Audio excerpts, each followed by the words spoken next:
Good morning, students. Today we'll start with the poem A Tiger in the Zoo. The poem is about a tiger who is confined in the zoo. He is kept in a cage.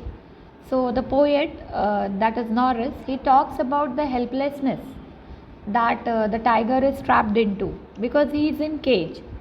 So the poet is saying that naturally a tiger should be set free. His natural habitat is a jungle, a dense forest. So he should be kept free, but the human beings, for their own fun, they keep these animals in zoo for their entertainment. But that is how then the nature takes its revenge. This is what happens when the pandemic came out of nowhere, and when it was locked down, you could see that the animals were so free to roam around. So we were confined in a cage. So how much stuck down did we feel at that moment? That oh, we are unable to go anywhere. So we were so helpless. Why don't we understand the plight of animals? How helpless do we make them feel? So the poem is about a tiger that is in the zoo, and he's not at all happy with this stage, and no one would be happy confined in a cage and locked. In fact, a tiger is a animal that is hugely built. So think about his plight, that he is not even able to move freely in that cage, but he is kept in that cage only for the purpose of fun. That is, the people are amused to look at this tiger. So I'll start with the poem. He stalks in his vivid stripes. The few steps of his cage are parts of velvet quiet in his quiet rage. So the poet is saying that the tiger is in a zoo and he's trying to move around in his cage, and he's talking about his skin that is very bright colored, and he's saying that because the cage is not that big, the tiger is unable to take good number of steps in that cage. So it is not very easy for the tiger to move very freely, and his footsteps cannot be heard inside the cage when he is moving. His footsteps cannot be heard because his feet, they are very soft, they are just like velvet, and because of which there is no sound of the tiger moving here and there. And the tiger is trying to control his anger. He is enraged, the word rage has been used, by walking in that limited area of his cage, and of course he is angry because he is not free. He should be lurking in shadow, sliding through long grass near the water hole where plump deer pass. To lurk is to hide somewhere and to wait for your prey. तो कहीं छुप के जब आप अपने शिकार का wait कर रहे होते हो, that is called as lurk. The poet is saying that had this tiger been free, he would have been lurking somewhere behind the bushes or maybe behind the water bodies, and he could catch his prey. So here his prey is a deer. So basically what the poet wants to say, that the natural habitat of a tiger is a jungle, and his real task is to somewhere hide and hunt. That is what he's meant for. He's not meant to be kept in a cage. He should be snarling. Snarling means making a kind of a warning sounds which is made by animals. That is called as snarling.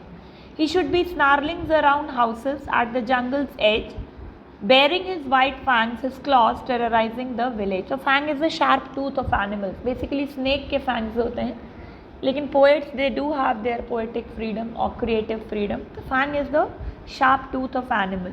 So the poet is now saying that had the tiger been free, he would have snarled around the houses. He would have made those noise to terrorize the people who were located at the outskirts of the forest.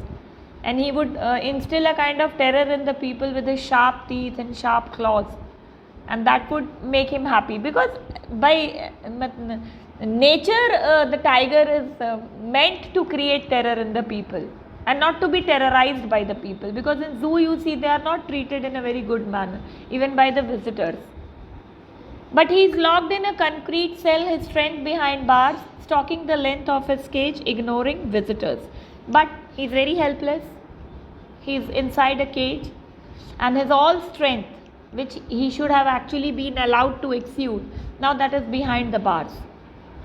So he is just trying to measure the length of his cage. He is not even terrorizing anyone. And he is even ignoring the visitors. What interest would he take in the people who have made him so helpless? He hears the last voice at night, the patrolling cars, and stares with his brilliant eyes at the brilliant stars. Now finally he is saying that in the night the tiger just hears the sounds of the patrolling cars. वो जो guard की cars होती हैं जो last में round लगाती हैं कि सब एनिमल्स अपनी केज में तो हैं, and there is nothing that is very untoward. So he just hears, and at the night then he could see the shining stars with his shining eyes. Now this is an irony. Shining eyes, shining stars, he's just gazing at the stars that one day I'll be free and I'll be free under this open sky. The tiger is sad because he could not do anything. So he's just trying to somewhere subdue his sadness by looking at the open sky and looking at the shining stars, and just hoping that one day he would also have a free life and he would enjoy his freedom. So when we talk about literary devices, the rhyming scheme of the poem, if you see, is A, B, C, B. I have already taught you how to decode the rhyming scheme. Personification is there because you see the tiger has been personified, because the tiger again and again is being referred he.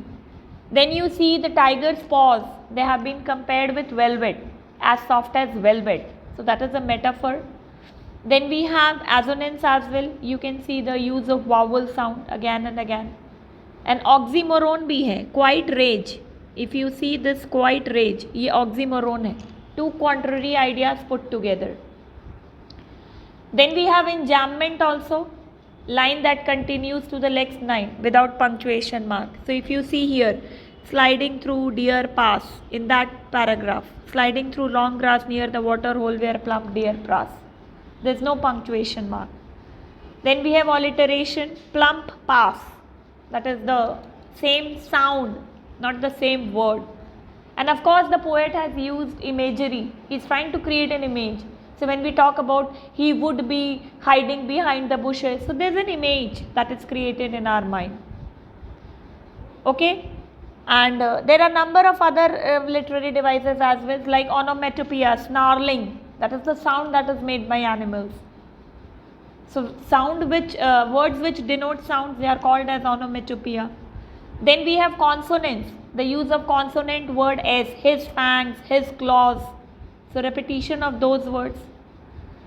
So that is how the other, you will find out. I have already given an idea what are the kind of alliterations that has been used.